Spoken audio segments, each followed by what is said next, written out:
அறிமுக உரையாக, உறுதியான மற்றும் அருவமான பாரம்பரியம் என்பது கலாச்சார சொத்துக்கள் மற்றும் மரபுகளை வகைப்படுத்துவதற்கும் பயன்படுத்தப்படும் இரண்டு வேறுபட்ட வகைகளாகும். 1 உறுதியான பாரம்பரியம், 2 அருவ மரபு.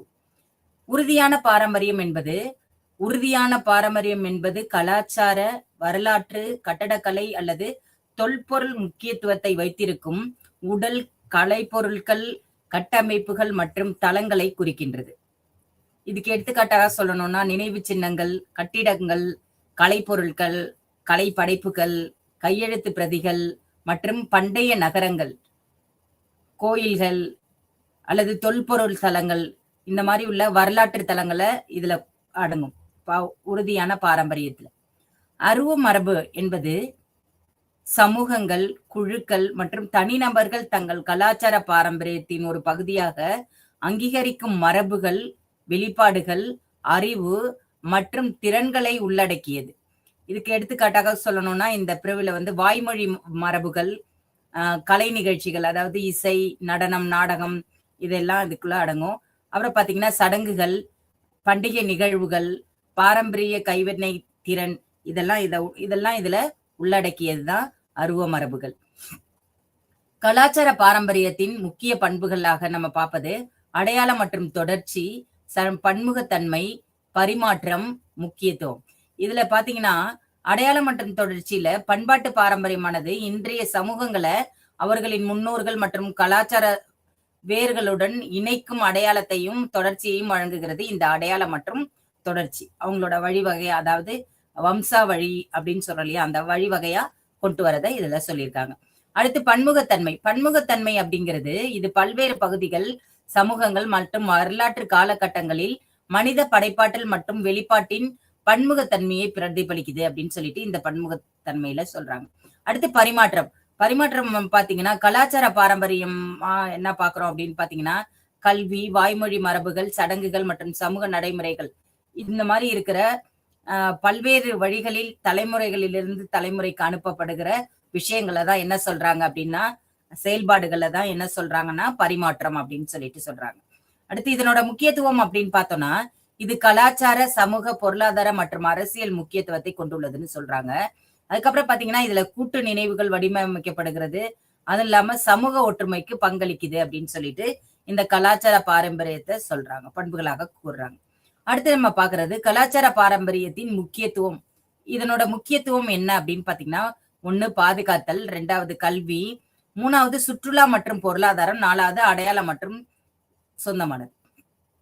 இப்ப இதுல பாதுகாத்தல் அப்படின்னு எடுத்துக்கிட்டீங்கன்னா கலாச்சார பன்முகத்தன்மை மற்றும் மனித படைப்பாற்றல் ஆகியவற்றின் பாதுகாப்பிற்கும் அதை பாதுகாக்க மிகவும் முக்கியமானதா கருதப்படுறது எதனால அப்படின்னு சொல்லிட்டு பாத்தீங்கன்னா எதிர்கால சந்ததியினருக்கு அவங்களுடைய பாரம்பரியத்தை புரிந்து கொள்றதுக்காக நம்ம அதை பாதுகாக்கிறது வேணும். அப்ப பாரம்பரியத்தை நம்ம புரிந்து கொண்டு அதை பாராட்ட முடியும் என்பதை உறுதிப்படுத்துற வரையில அதை நம்ம பாதுகாக்க வேணும் அப்படின்னு சொல்லிட்டு சொல்றாங்க. அதுக்கடுத்து பாத்தீங்கன்னா கல்வி பாத்தீங்கன்னா கலாச்சார பாரம்பரியம் மதிப்புமிக்க கல்வியில வளமாக செயல்படுதுன்னு சொல்றாங்க. அதாவது அவங்களோட வரலாறு, மரபு, அப்புறம் பாத்தீங்கன்னா அவங்களோட மதிப்பு, இதெல்லாம் பற்றி தெரிஞ்சுக்கிறதுக்கு கற்பிக்கும் முறை மிகவும் அவசியமானது. அதனால இதுக்கு கல்வி ரொம்ப தேவை அப்படின்றத சொல்லியிருக்காங்க. அடுத்து பாத்தீங்கன்னா சுற்றுலா மற்றும் பொருளாதாரம். இதுல பல கலாச்சார பாரம்பரிய தலங்கள் மற்றும் நடைமுறையில உள்ள சுற்றுலாக்கள் மற்றும் உள்ளூர் பொருளாதாரங்களுக்கு பங்களிக்கின்றனன்னு சொல்றாங்க. நிலையான வளர்ச்சி மற்றும் கலாச்சார சுற்றுலாவை மேம்படுத்துகிறது அப்படின்னு சொல்லிட்டு இதை சொல்றாங்க. ஓகேவா? அடுத்து என்ன பாத்தீங்க அப்படின்னா அடையாளம் மற்றும் சொந்தமானது. இது சமூகங்களில் அடையாளம் மற்றும் சொந்தமான உணர்வை வலுப்படுத்துகிறது. கலாச்சார சாதனைகள் மற்றும் பகிரப்பட்ட பாரம்பரியத்தின் பெருமையை வளைக்கிறது. நம்ம நாடு, நம்மளோட கலாச்சார, நம்ம ஊரு அப்படின்னு சொல்லிட்டு நம்மளோட பெருமைகளை அதுல எடுத்து சொல்றதுல இது அமைஞ்சிருக்கு அப்படின்னு சொல்லிட்டு சொல்றாங்க. அடுத்து சவால்கள். அப்படி உள்ளதுக்கான என்ன மாதிரி சவால்களை இது எதிர்கொள்ள வேண்டியிருக்கு அப்படின்னு பாத்தீங்கன்னா 1 பாதுகாப்பு பாக்குறதுல, இன்னொன்னு உலகமயமாக்குறதுல. பாதுகாப்பு அப்படின்னு எடுத்துக்கிட்டீங்கன்னா உறுதியான பாரம்பரியம் சீரழிவுகள் இருந்து காலநிலை மாற்றம், அதுக்கப்புறம் நகர்ப்புற வளர்ச்சி, இதனால என்ன ஏற்படுது அப்படின்னா நிறைய சவால்கள் ஏற்படுது. நம்மளுடைய பாரம்பரியம் சீரழிவை நோக்கி செல்றதுக்கு நிறைய வழிகள் இதுக்கு வழிவகுக்குது. அதெல்லாம் நம்ம தடுத்து பாதுகாக்கணும். அது நமக்கு ஒரு பெரிய கிரேட் சேலஞ்சா இருக்கு, பெரிய சவாலா அமையுது அப்படின்னு சொல்லிட்டு சொல்றாங்க. அடுத்து உலகமயமாக்கல்.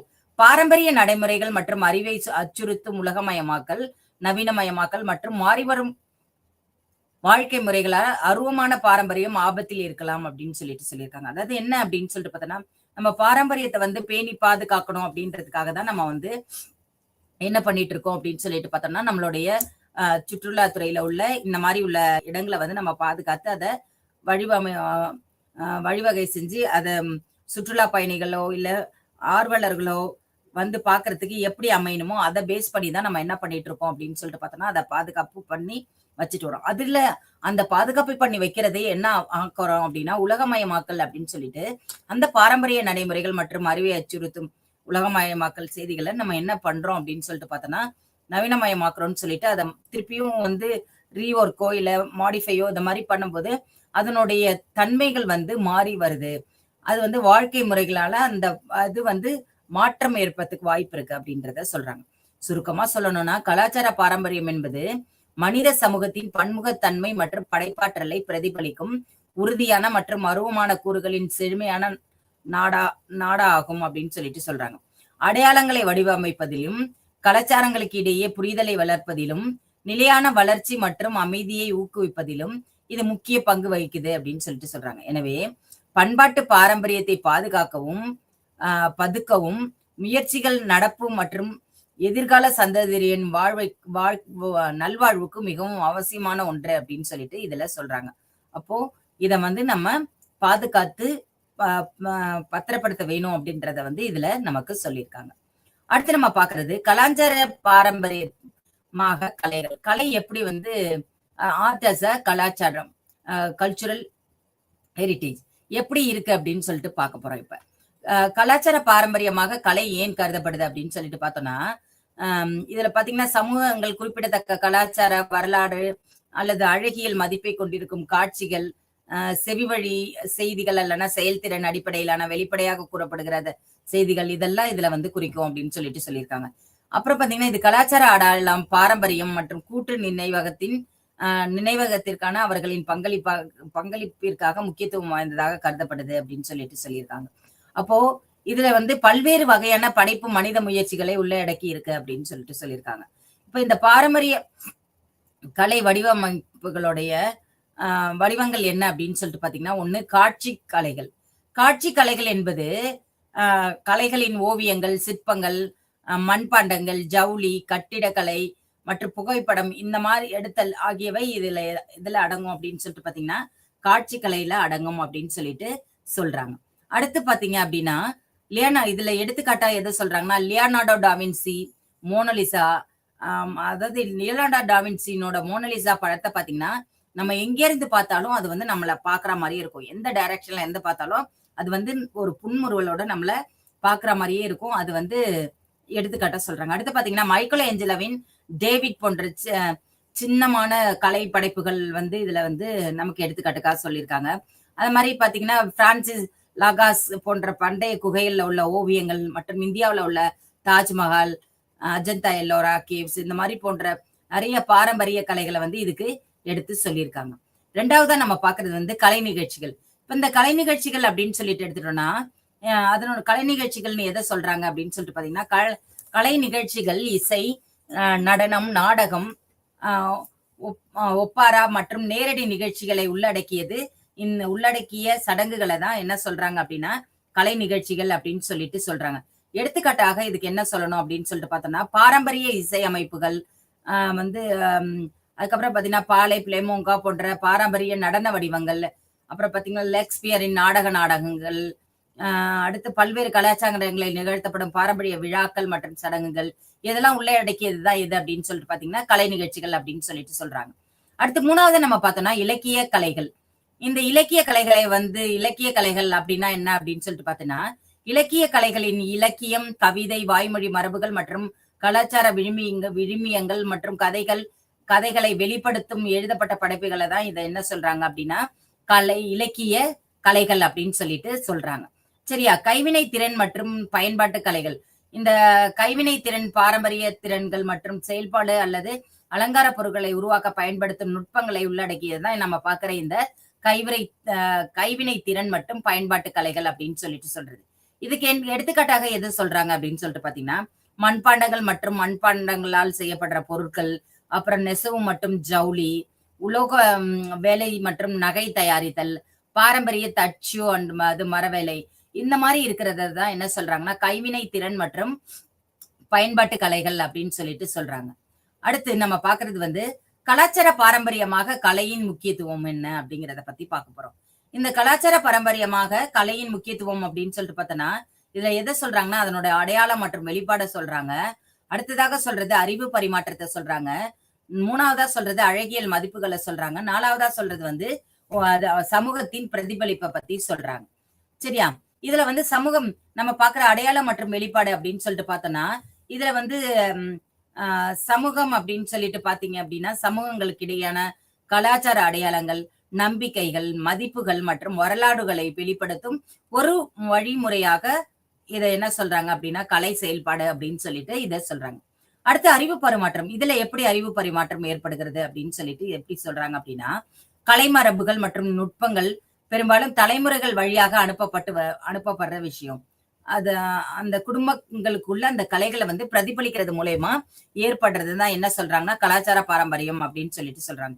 இந்த அறிவு பரிமாற்றம் அப்படின்னு சொல்லிட்டு சொல்றாங்க. பாத்தீங்க அப்படின்னா தாத்தா வந்து தன்னோட களவழி அதாவது சிற்பங்கள் செய்யறதுல ஈடுபட்டு இருந்தாரு அப்படின்னா அதனுடைய அந்த வம்சா வழியா அடுத்து யாருக்கு வரும் அவரோட மகனுக்கு, அவரோட பேர பிள்ளைக்கு, இப்படி ஒவ்வொருத்தருக்கும் அந்த அறிவு வந்து பரிமாறப்படுது அப்படின்னு சொல்லிட்டு சொல்றாங்க. சரியா? அதுதான் சொல்றாங்க தலைமுறை வழியாக அனுப்பப்படுற ஒண்ணு அப்படின்னு சொல்லிட்டு சொல்றாங்க. அடுத்து கலாச்சார பாரம்பரியத்தின் தொடர்ச்சிக்கு இது வந்து வழிவகுக்குது அப்படின்னு சொல்லிட்டு சொல்றாங்க இந்த அறிவு பரிமாற்றம் அப்படின்னு சொல்லிட்டு சொல்றது. அடுத்து வந்து அழகியல் மதிப்புகள், அதாவது கலை வெளிப்பாடுகள் பெரும்பாலும் நேரத்தையும் இடத்தையும் தாண்டிய அழகியல் மதிப்புகளை உள்ளடக்கியது அப்படின்னு சொல்லிட்டு சொல்றாங்க. படைப்பாற்றலை பாதிக்கிறது மற்றும் புதிய தலைமுறை கலைஞர்களை ஊக்குவிக்குது அப்படின்னு சொல்லிட்டு சொல்றாங்க. என்ன அப்படின்னு சொல்லிட்டு பாத்தீங்கன்னா, நம்ம எப்பவுமே வந்து அட்ராக்ட் ஆகும். எது அழகா இருக்கோ அது மீது நம்ம ரொம்ப அட்ராக்ட் ஆகும். அதனால நிறைய அதுல வந்து ஈர்க்கப்படுறதுனால அதை நிறைய என்ன பண்ணுவாங்க அப்படின்னா அவங்களுடைய இதுக்காக பயன்பாட்டுக்காக எல்லாரும் வாங்கிப்பாங்க. அந்த மாதிரி இருக்கிறது தான் சொல்றாங்க அழகியல் மதிப்புகள். ஒவ்வொரு கலைப்பொருட்களோட வெளிப்பாடு எப்படி இருக்கு, என்ன மாதிரி ஸ்ட்ரக்சர்ல இருக்கு, என்ன அழக வெளிப்படுத்துது அப்படின்ற அந்த பாடல புடிச்சு நிறைய கலைஞர்களும் அதை கத்துட்டு மறுபடியும் அதுல இருந்து வரதுக்கான வழிகள் நிறைய இருக்கு. அடுத்து பாத்தீங்கன்னா சமூகத்தின் பிரதிபலிப்பு. இந்த சமூகத்தின் பிரதிபலிப்பு அப்படின்னு எடுத்துட்டோம்னா கலை, சமூகம், அறிவியல் மற்றும் பொருளாதார சூழல்களை பிரதிபலிக்குது அப்படின்னு சொல்லிட்டு சொல்றாங்க. வரலாறு முழுவதும் மக்களின் வாழ்க்கை மற்றும் முன்னோக்குகள் பற்றி நுண்ணறிவுகளை வழங்குவதற்காக இது இருக்கு அப்படின்னு சொல்லிட்டு சொல்றாங்க. பாதுகாப்பு மற்றும் சவால்கள். பாதுகாப்பு அப்படின்னு சொல்லிட்டு எடுத்துட்டோம்னா சீரழிவு, காலநிலை மாற்றம், மாசுபடுறதுனால ஏற்படுற விளைவுகள், அப்புறம் மனிதனுடைய தாக்கத்தில் இருந்து ஏற்படுற அந்த கலை கலாச்சார பாரம்பரியமாக அந்த இதெல்லாம் வந்து என்ன பண்ணணும் அப்படின்னா தடுத்து நிறுத்தி அதுக்கான பாதுகாப்பை ஏற்படுத்தி தரணும் அப்படின்றது இதனோட முக்கிய கூறா கருதப்படுது. சரியா? நம்ம பாக்குற காலநிலை மாற்றம் அப்படின்னு சொல்லிட்டு பார்க்கும்போது நம்ம நிறைய பாக்குறோம். வந்து திடீர்னு பாத்தீங்க அப்படின்னா சம்மர் சீசன்ல மழை பெய்யும், அது சைக்ளோன் ஃபார்ம் ஆகும், அதனால ஏற்படுற ஃப்ளட்டு, ஃபெமைன், இந்த மாதிரி ஏற்படுற அழிவுகள், அதனால ஏற்படுற மாற்றங்கள், அப்புறம் அதிகமான கூட்டங்கள் நிறையும் போது அதுல ஏற்படுற மாசு கட்டுப்பாடுகள், அதுக்கப்புறம் பாத்தீங்கன்னா மனித தாக்கத்துல இருந்து ஏற்படுற விளைவுகள், இது எல்லாமே எதை சீரழிக்குது அப்படின்னு சொல்லிட்டு பாத்தீங்கன்னா இந்த கலாச்சார சுற்றுலாவை சீரழிக்குது. அப்போ அதை நம்ம பாதுகாத்து பதுக்கவும் செய்யணும் அப்படிங்கிறது தான் இது நம்மளுடைய பாதுகாப்பு அளிப்பதற்கான முயற்சி மேற்கொள்ளணும் அப்படிங்கிறது தான் இதுக்கு ஒரு பெரிய கிரேட் சவாலா அமையுது. அடுத்து பாத்தீங்கன்னா சட்டம் மற்றும் நெறிமுறை சிக்கல்கள். கலாச்சார கலைப்பொருட்கள் மற்றும் படைப்புகளை காட்சிகள் மற்றும் பாதுகாத்தல் தொடர்பான உரிமை, திருப்பி அனுப்புதல் மற்றும் நெறிமுறைகளை கருத்தாய்வு ஆகியவற்றை குறிப்பிடத்தக்க சவால்களாக இது அமையுது அப்படின்னு சொல்லிட்டு சொல்றாங்க. இதுல பாத்தீங்கன்னா நம்ம கலாச்சார கலைப்பொருட்களோட மற்றும் கலைப்படைப்புகள் இருக்கு இல்லையா, இதை வந்து நம்ம காட்சிப்படுத்தும் போது நிறைய பிரச்சனைகள், பாதுகாப்புகள் ஏற்படும். அதெல்லாம் வந்து நம்ம அதுக்கான விதிமுறைகள் என்னவோ அதை நடைமுறைப்படுத்தி அதை ஃபாலோ பண்ணி நம்ம என்ன பண்ணணும் அப்படின்னா இந்த இதை வந்து சவால்களை வந்து நம்மளால சமாளிக்க முடியும். அடுத்து பாத்தீங்கன்னா தொழில்நுட்ப முன்னேற்றங்கள். அதாவது தொழில்நுட்ப முன்னேற்றங்கள் அப்படின்னு சொல்லிட்டு பாத்தீங்கன்னா இப்ப டிஜிட்டல் பாதுகாப்பு, மற்றும் மறுசீரமைப்பு நுட்பங்களின் முன்னேற்றங்களை வந்து நிறைய வந்து இன்ட்ரோடியூஸ் பண்ணிட்டே இருக்காங்க.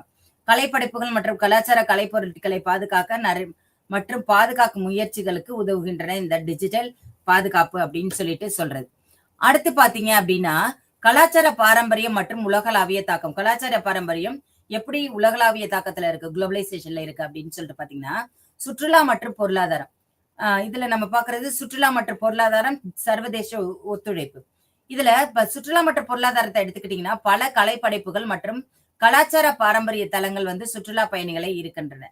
அதனாலதான் உள்ளூர் பொருளாதாரங்களுக்கு இது பங்களிக்குது அப்படின்னு சொல்லிட்டு சொல்றோம். அது மட்டும் இல்லாம கலாச்சார சுற்றுலாவையும் மேம்படுத்துது அப்படின்னு சொல்லிட்டு சொல்றோம். இப்போ இந்த சுற்றுலாவினால என்ன ஏற்படுதுன்னா பொருளாதாரத்துல மேம்பாடு ஏற்படுகிறது. அதிகமான பொருளாதாரம் மேம்பாடு. இது வந்து அந்த உள்ளூர் மற்றும் இல்லாம வெளியூர் வாசிகளுக்கும் இது வந்து என்ன ஏற்படுத்தி தருது அப்படின்னா பொருளாதார வளர்ச்சியை வந்து ஏற்படுத்தி தருது, பொருளாதாரத்தை மேம்படுத்தி தருது அப்படின்னு சொல்லிட்டு இதை சொல்லலாம். அடுத்து சர்வதேச ஒத்துழைப்பு அப்படின்னு எடுத்தீங்கன்னா உலகளாவிய முன்முயற்சிகள் மற்றும் ஒத்துழைப்புகள் அப்படின்னு சொல்லிட்டு பார்த்தோம்னு வச்சுங்களேன், கலாச்சார பாரம்பரியத்தை பாதுகாத்தல் மற்றும் மேம்படுத்துதல், பல்வேறு கலாச்சாரங்களுக்கு இடையேயான பரஸ்பர புரிதலை உருவாக்குது. அதுக்கப்புறம் பாத்தீங்கன்னா அதுக்கு மரியாதை வளர்ப்பதை நோக்கமாக கொண்டுள்ளது அப்படின்னு சொல்லிட்டு சொல்லலாம். இந்த சர்வதேச ஒத்துழைப்பை நலகும் போது இது என்ன ஆகுது அப்படின்னு சொல்லிட்டு பாத்தீங்கன்னா உலகளாவிய முன்முயற்சிகள் மற்றும் ஒத்துழைப்புகளை வந்து ஏற்படுத்தி தருது அப்படின்னு சொல்லிட்டு சொல்றாங்க.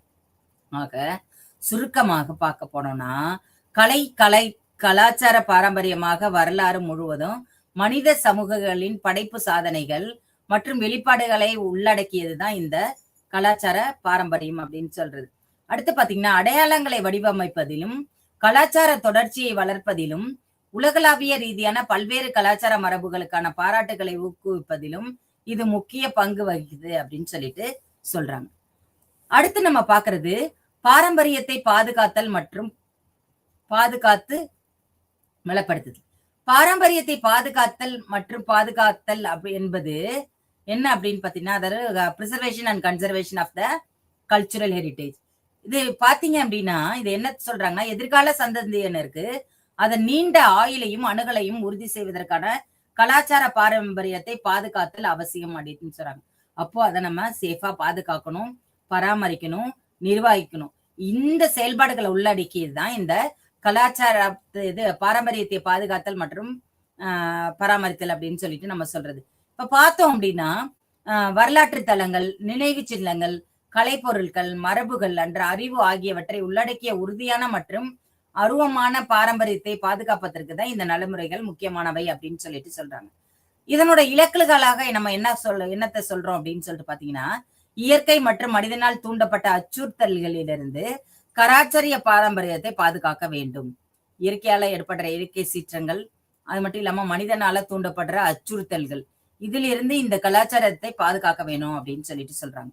அடுத்ததா பாத்தீங்கன்னா பாரம்பரிய தலங்கள், பொருட்கள் மற்றும் நடைமுறைகள் எதிர்கால சந்ததியினருக்கு கூடியதாகவும் புரிந்து கொள்ளக்கூடியதாகவும் இருப்பதை உறுதி செய்ய வேணும் அப்படின்னு சொல்லிட்டு சொல்றாங்க.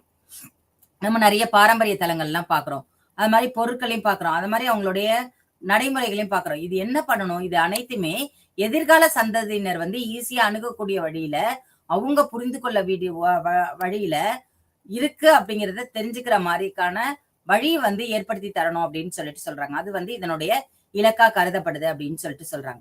அடுத்து பாத்தீங்கன்னா பாரம்பரிய சொத்துக்களின் அசல் பொருட்கள், வடிவமைப்பு மற்றும் வரலாற்று முக்கியத்துவம் ஆகியவற்றை பராமரிக்க வேணும் அப்படின்னு சொல்லிட்டு சொல்றாங்க. இப்ப பார்த்தோம்னு வச்சுக்கலாம், பாரம்பரிய தலங்கள், நம்ம பாக்குற பொருட்கள் மற்றும் நடைமுறைகள் எதிர்கால சந்ததியினருக்கு நம்ம அணுகணும், அவங்க புரிஞ்சுக்கிற அளவுக்கு நம்ம உருவாக்கி தரணும்னு சொல்றாங்க. அதே மாதிரிதான் பாரம்பரிய சொத்துக்கள்ல வந்து அசல் பொருட்கள், வடிவமைப்பு மற்றும் வரலாற்று முக்கியத்துவம் எல்லாத்தையும் வந்து பராமரிச்சு வைக்க கத்துக்கணும் அப்படிங்கிறத வந்து இதுல நமக்கு சொல்லியிருக்காங்க. சரி, அப்போ என்ன மாதிரி முறைகளை பயன்படுத்தலாம்? ஒண்ணு வந்து ஆவணப்படுத்துதல், இன்னொன்னு சட்ட பாதுகாப்பு, மூணாவதா நம்ம சொல்றது கல்வி மற்றும் விழிப்புணர்வை பத்தி நம்ம சொல்றோம். இப்ப ஆவணப்படுத்துதல் அப்படின்னு எடுத்துக்கிட்டீங்கன்னா நம்ம பாக்குற புகைப்படங்கள், வரைபடங்கள், எழுதப்பட்ட விளக்கங்கள் மற்றும் டிஜிட்டல் பதிவுகள் மூலம் ஏற்படப்படுற இந்த பாரம்பரிய தலகங்கள், கலைப்பொருட்கள் மற்றும் நடைமுறைகளை பற்றிய விரிவான தகவல்களை நம்ம என்ன பண்ணணும், முதல்ல பதிவு செஞ்சு அதை பாதுகாத்து வைக்கணும். அதுதான் நம்ம சொல்றது ஆவணப்படுத்துதல் அப்படின்னு சொல்லிட்டு. அடுத்து பாத்தீங்கன்னா சட்ட பாதுகாப்பு அப்படின்னு சொல்லிட்டு எடுத்துக்கிட்டீங்கன்னா பாரம்பரிய தலங்கள் மற்றும் கலைப்பொருட்கள் அழிவு, மாற்றம் அல்லது சட்டவிரோத வர்த்தகத்தில் இருந்து பாதுகாக்க சட்டங்கள் மற்றும் ஒழுங்குமுறைகளை நிறுவுவது அப்படின்னு சொல்லிட்டு சொல்றாங்க. பாரம்பரிய தலங்கள் மற்றும் கலைப்பொருட்கள் அழிவு, அதுல ஏற்படுற அந்த பொருட்களுடைய அழிவு, அதை பாதுகாக்கிறது, மறுசீரமைக்கிறது, இதுக்கான பாதுகாப்பை எது தரணும் அப்படின்னு சொல்லிட்டு பாத்தீங்கன்னா சட்டங்கள் தரணும் அப்படிங்கறத சொல்லியிருக்காங்க. அடுத்து கல்வி மற்றும் விழிப்புணர்வு. கல்வி திட்டங்கள்ல பிரச்சாரங்கள் மற்றும் சமூக ஈடுபாட்டின் மூலம் கலாச்சார பாரம்பரியத்தின் மதிப்பு மற்றும் அதை பாதுகாப்பதன் முக்கியத்துவம் குறித்து மக்களுக்கு விழிப்புணர்வு ஏற்படுத்தினாலே தவிர நம்மளால பாதுகாக்க முடியும். இல்லாட்டினா அதை என்ன பண்ண முடியாது, நம்மளால பாதுகாக்க முடியாது. அப்போ என்ன பண்ணணும் அப்படின்னா கல்வி இல்லாட்டினா கல்வி மற்றும் விழிப்புணர்வு மூலயமா இதனோட முக்கியத்துவத்தை வந்து மக்களுக்கு, பொதுமக்களுக்கு எடுத்து சொல்லணும். அப்படி சொல்லப்பட்டால் மட்டுமே இது வந்து நம்மளால பாதுகாக்க முடியுங்கிறத வந்து சொல்லியிருக்கிறாங்க. அடுத்து பாரம்பரிய பாதுகாப்பு. பாரம்பரியத்தை எப்படி பாதுகாக்கிறது? பாதுகாப்பு என்பது பாரம்பரிய சொத்துக்களை பழுது பார்த்து நிலைப்படுத்துவது அல்லது மீட்டெடுப்பது போன்ற செயலில் தலையீடுகளை உள்ளடக்கியதுதான் எது அப்படின்னு சொல்லிட்டு பார்த்தோம்னா பாதுகாப்பு, பாரம்பரிய பாதுகாப்பு. அதாவது சீரழிவை தணித்து பின்னடைவை மேம்படுத்துவதன் மூலம் கலாச்சார பாரம்பரியத்தின் ஆயுளை நீடிப்பதை இது நோக்கமாக கொண்டுள்ளது.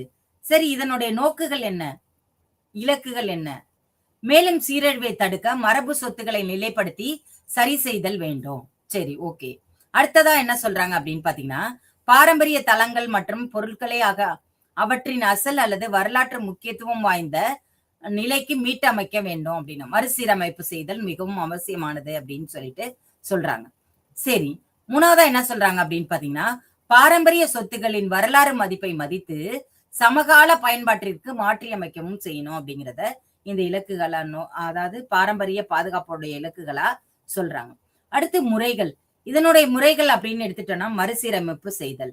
மறுசீரமைப்பு அப்படின்னா வரலாற்று சான்றுகளின் அடிப்படையில் ஒரு பொருளாதார தளம் அல்லது பொருட்களை அதன் அசல் தோற்றத்திற்கு பின்னர் சேர்த்தல் அல்லது காணாமல் போன பகுதிகளை அமைப்பது இதனோட மறுசீரமைப்புல சொல்லியிருக்காங்க. அடுத்து மறுவாழ்வு. பாரம்பரிய சொத்துக்களை நவீன பயன்பாட்டிற்கு மாற்றி அமைத்தல், அவற்றின் வரலாற்று மற்றும் கலாச்சார முக்கியத்தை பாதுகாக்கும் போது அவை செயல்படுவதை உறுதி செய்தல் ஆகியவை இதில் அடங்கும் அப்படின்னு சொல்லிட்டு சொல்றாங்க. மறுவாழ்வு. சரி, பராமரிப்பு. அடுத்ததான் நம்ம பாக்குறது பராமரிப்பு. பராமரிப்பு அதாவது பாரம்பரிய தலங்கள் மற்றும் பொருட்களை சீரழிவை தடுத்து சுத்தம் செய்து பழுது பார்த்து மற்றும் சுற்றுச்சூழல் பாதுகாப்புக்கு எதிரான பாதுகாப்பு நடவடிக்கைகள் உள்ளிட்டவரை வழக்கமான பராமரிப்பு மற்றும் பராமரித்தலுக்கான உட்படுத்துறது தான் இந்த பராமரிப்பு அப்படின்னு சொல்லிட்டு அவங்க சொல்றாங்க. அடுத்து பாதுகாப்பு மற்றும் பாதுகாப்பில் உள்ள சவால்கள்.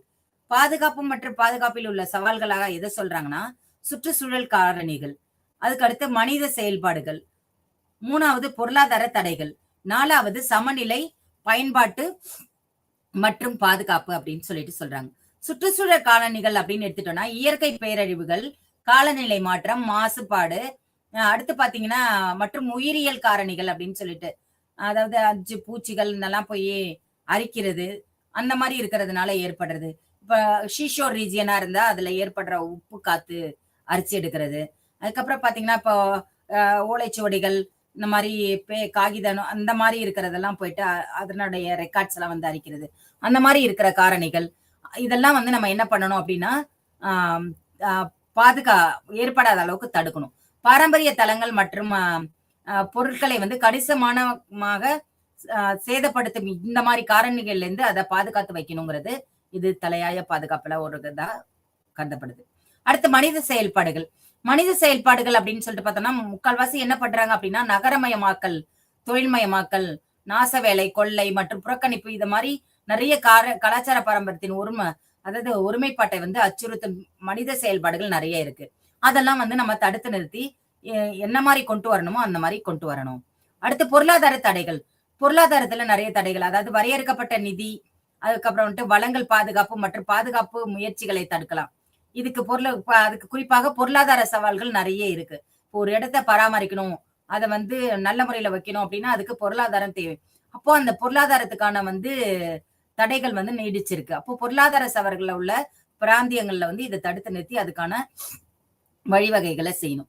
அடுத்து சமநிலை பயன்பாடு மற்றும் பாதுகாப்பு. பொது அணுகலை அணுகலை அனுமதிப்பதற்கும் பாரம்பரிய சொத்துக்களின் பாதுகாப்பை உறுதி செய்வதற்கும் இடையே சமநிலை கண்டறிவது கடினம். கண்டிப்பா யாராலையும் சமநிலையை கொண்டு வர முடியாது. அப்போ அதிகப்படியான சுற்றுலா மற்றும் அதிகப்படியான பயன்பாடு தேய்மானத்திற்கு இது வழிவகுக்கும் அப்படின்னு சொல்றாங்க. சரி, அதை நம்ம எப்படி அவாய்ட் பண்ணணும் அப்படிங்கிறதுக்கான சவால்களை வந்து நம்ம மேற்கொள்ள வேண்டியது அவசியத்துல இதுல நம்ம இருக்கோம்னு சொல்லிட்டு சொல்றாங்க. அடுத்து பாத்தீங்கன்னா சர்வதேச முயற்சிகள் மற்றும் நிறுவனங்கள். இதுல வந்து நிறைய சர்வதேச நிறுவனங்கள் வந்து இந்த ஹெரிட்டேஜ், அதாவது பாரம்பரிய சுற்றுலாவுக்கு வந்து முக்கியத்துவம் கொடுத்திருக்காங்க. இப்ப யுனெஸ்கோ அப்படின்னு சொல்லிட்டு எடுத்திருக்கோம்னா இதுல வந்து ஐக்கிய நாடுகளின் கல்வி, அறிவியல் மற்றும் கலாச்சார அமைப்பு அதன் உலக பாரம்பரிய திட்டத்தின் மூலம் பாரம்பரியத்தை பாதுகாப்பதில் முக்கிய பங்கு வகிக்குது அப்படின்னு சொல்லிட்டு சொல்றாங்க. இது உலக பாரம்பரிய தலங்களை நியமித்து அவற்றின் பாதுகாப்பிற்கான காட்டுதல்கள், நிதி மற்றும் ஆதரவை வந்து வழங்குது அப்படின்னு சொல்லிட்டு எதை சொல்றாங்க அப்படின்னா யுனெஸ்கோ சொல்றாங்க. ஏன்னா வேர்ல்டு ஹெரிட்டேஜ் அப்படின்னு சொல்லிட்டு எடுத்துட்டோம்னா எதுதான் முதல்ல இதுக்கு தலையீடு செய்யுது அப்படின்னு பாத்தீங்கன்னா யுனெஸ்கோ. அடுத்து நம்ம பாக்குறது ஐகாம். இது வந்து நினைவு சின்னங்கள் மற்றும் தலங்களுக்கான சர்வதேச கவுன்சில், ஐகாம்ஸ் அப்படின்னு சொல்லிட்டு சொல்றது. இந்த கலாச்சார பாரம்பரிய தலங்களில் பாதுகாப்பு மற்றும் பாதுகாப்பிற்கான செயல்பாடுகளை ஒரு உலகளாவிய அமைப்பாக இது கருதப்படுது. இது நிபுணத்துவம், ஆராய்ச்சி மற்றும் வக்காலத்து வழங்குகிறது அப்படின்னு சொல்லிட்டு ஐகாம்ஸ் சொல்றாங்க. ஐசிராம் அப்படின்னு சொல்றது கலாச்சார சொத்துகளின் பாதுகாப்பு மற்றும் மறுசீரமைப்பு ஆய்வுகளை சர்வதேச மையம் கலாச்சார பாரம்பரியத்தை பாதுகாப்பதில் பயிற்சி, ஆராய்ச்சி மற்றும் ஒத்துழைப்பு ஆகியவற்றை கவனம் செலுத்துகிறது இந்த ஐசிராம் அப்படின்னு சொல்லிட்டு சொல்ற உலகளாவிய நிறுவனங்கள். அடுத்து நம்ம பாக்குறது கலாச்சார பாரம்பரியமாக அருங்காட்சியகம். கலாச்சார பாரம்பரியத்தை பாதுகாத்து விளக்குதல, அதாவது பாதுகாத்தல், விளக்குதல் மற்றும் மேம்படுத்துதல அருங்காட்சியகங்கள் வந்து முக்கிய பங்கு வகிக்குதுன்னு சொல்லிட்டு சொல்றாங்க. அதாவது என்ன சொல்ல வராங்கன்னா உறுதியான மற்றும் அருவமான பாரம்பரியத்தின் பாதுகாவலராக பயணிக்கிறது எது அப்படின்னு சொல்லிட்டு பாத்தீங்கன்னா இந்த அருங்காட்சியகங்கள் சொல்றாங்க. அதே மாதிரி கல்வி வளங்களை வழங்குறதுலும் எது முக்கிய பங்கு வகிக்குது அப்படின்னு சொல்லிட்டு பார்த்தோம்னா அருங்காட்சியகங்கள் வகிக்குது அப்படின்னு சொல்றாங்க. அது மாதிரி சமூக ஈடுபாட்டை வளர்க்குது அப்படின்னு சொல்லிட்டு சொல்றாங்க. அடுத்து பாத்தீங்கன்னா கலாச்சாரத்துக்கான அடையாளத்தை வந்து காண்பிக்கிறதுல பங்களிக்குது அப்படின்னு சொல்லிட்டு அருங்காட்சியகங்களை சொல்றாங்க. இப்ப கலாச்சார பாரம்பரியத்தின் அருங்காட்சியகங்களின் செயல்பாடுகளா எது சொல்றாங்கன்னா பாதுகாப்பு மற்றும், அதாவது பிரிசர்வேஷன் அண்ட் கன்சர்வேஷன். அதுக்கடுத்து பாத்தீங்கன்னா கல்வி மற்றும் ஆராய்ச்சி. மூணாவதா பாக்குறது கலாச்சார அடையாளம் மற்றும் சமூக ஈடுபாடு. அடுத்து பாத்தீங்கன்னா நாலாவதா நம்ம பாக்குறது பதவி உயர்வு மற்றும் அணுகல் பாக்குறோம். இப்ப நம்ம ஃபர்ஸ்ட் பாக்குறது பாதுகாப்பு மற்றும் பாதுகாப்பு, பிரிசர்வேஷன் அண்ட் கன்சர்வேஷன். இதுல சேகரிப்பு மேலாண்மை. இதை நம்ம எடுத்துக்கிட்டோம்னா அருங்காட்சியகங்கள் கலாச்சாரம், வரலாறு மற்றும் அறிவியல் முக்கியத்துவம் வாய்ந்த கலைப்பொருட்கள், கலை படைப்புகள், ஆவணங்கள் மற்றும் மாதிரிகளை சேகரிக்கின்றன. அதுக்கப்புறம் பாத்தீங்கன்னா சேகரிக்கிறதோட இல்லாம இது என்ன பண்ணுதுன்னா பாதுகாக்கப்படுது, பத்திரப்படுத்தப்படுதுன்னு சொல்லிட்டு இதை சொல்றாங்க. இது பொருட்களை சீரழிவதிலிருந்து பாதுகாத்து சரியான சேமிப்பு, கையாளும் விதம் மற்றும் தடுப்பு பாதுகாப்பு நடவடிக்கைகளை உள்ளடக்கி இருக்கு அப்படின்னு சொல்லிட்டு இதை சொல்றாங்க. அடுத்து பாத்தீங்கன்னா மறுசீரமைப்பு. அருங்காட்சியகங்கள் பெரும்பாலும் சிறப்பு பாதுகாப்பு ஆய்வகங்களை கொண்டிருக்கின்றன. இதுக்கான வல்லுநர்கள் சேதமடைந்த அல்லது சீரழிந்து வரும் கலைப்பொருட்களை அவற்றின் அசல் அல்லது அருகில் உள்ள அசல் நிலையங்களுக்கு மீட்டமைத்து அவற்றின் நீண்ட ஆயுளை உறுதி செய்வதுதான் இந்த மறுசீரமைப்பு அப்படின்னு சொல்லிட்டு சொல்றது. அடுத்து நம்ம பாக்குறது கல்வி மற்றும் ஆராய்ச்சி. இதுல பாத்தீங்க அப்படின்னா கண்காட்சிகள். இப்ப வந்து கண்காட்சிகள் அப்படின்னு சொல்லிட்டு பார்த்தோம்னா அருங்காட்சியகங்கள் தங்கள் சேகரிப்புகளை விலக்கி பொதுமக்களுக்கு வழங்கும் கண்காட்சிகளை நடத்துகுது. அது மாதிரி இந்த மாதிரி கண்காட்சிகள்ல பார்வையாளர்கள் பல்வேறு கலாச்சாரங்கள், வரலாற்று நிகழ்வுகள் மற்றும் கலை இலக்கியங்கள் பற்றி நிறைய வந்து இதுல கற்பிக்கிறாங்க இந்த கண்காட்சியில. அடுத்து ஆராய்ச்சி அப்படின்னு பாத்தீங்கன்னா அருங்காட்சியகங்கள் பல்வேறு துறைகளிலும் ஆராய்ச்சிகளை நடத்துகின்றன. இதுல பாத்தீங்கன்னா நடத்துவதோட மட்டும் இல்லாம ஆதரிக்கவும் செய்கின்றன. அறிவின் முன்னேற்றத்திற்கு பங்களிக்குது அப்படின்னு சொல்லிட்டு சொல்றாங்க.